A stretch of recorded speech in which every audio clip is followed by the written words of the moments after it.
born in Oakland, California, and in 1970, and it was a tough place to grow up. I mean, I'm half black, half white. My mother's white, my father's black.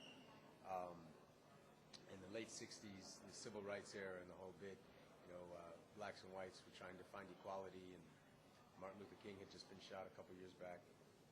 So it was a trendy time for interracial relationships, but it wasn't a very accepted time. So, and where I was born, East Oakland, it was the ghetto, it was the hood, and my mother just found it was very important to my mother that I didn't have to grow up in that type of environment. So, she was able, through her credentials, she was very smart. She had a master's in counseling, a teaching degree. She was able to get work overseas, and so we went to Denmark, and I lived there from the age of 6 months to three and a half.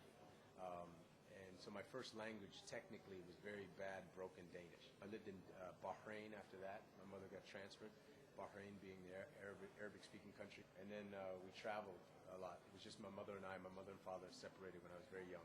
And we went to Germany, Ghana, London, Pakistan, the Virgin Islands, Greece.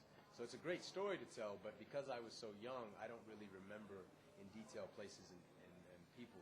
But I do believe that it's a part of my consciousness. It's here, in the way that I view the world, the way that I deal with people, the way that I don't see color.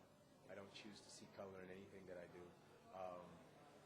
I let people kind of earn their stripes and who they are and what they're about and whether they're good or they're bad or what have you. But yeah, so I had an interesting, eclectic upbringing. You want to know how I became an actor? I think just living life. I mean, I knew that I never wanted to wear a suit and tie for a living. I went to school. My mother, it was very important. I wanted to be a professional baseball player. I wanted to play ball. And so, when I was in college, I played baseball. I was a communication major. And then I started doing modeling and commercial type stuff just because I was curious, not because I knew I was going to end up on the Young and the Restless and have this career that I now have, but I was curious about it. And I think when you put that kind of energy out there, doors. I think when you believe in something and you're very positive about something, it may not happen the way you think it should happen, and what you want to happen may not happen, but something will come about from that. And I think just by putting that type of energy out there, these doors opened, and I ultimately got the opportunity to audition for Young and the Restless, and that was basically my emergence into the Hollywood scene.